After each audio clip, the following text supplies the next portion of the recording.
Park ও মাঠ রক্ষায় দখলদারদের প্রতিহত করতে হবে স্বেচ্ছাসেবক ও যুব সমাজকে, এমন মন্তব্য করেছেন ঢাকা উত্তর সিটির মেয়র মোহাম্মদ আতিকুল ইসলাম। সকালে জাতীয় সংসদ ভবনের সামনে থেকে গুলশান ২ গোল চত্বর পর্যন্ত সাইকেল র্যালি প্যাডেল ফর প্ল্যানেটে প্রধান অতিথির বক্তৃতায় তিনি এ মন্তব্য করেন।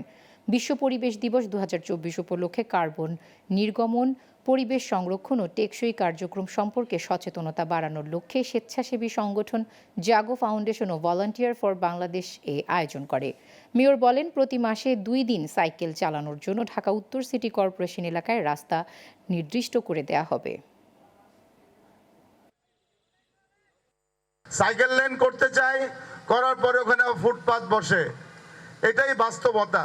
আমি ঘোষণা দিতে চাই যে আমরা মাসে ২টি রাস্তাকে বন্ধ করে আমরা মাসে ২ বার সাইক্লিং করতে চাই আমরা, ইনশাল্লাহ।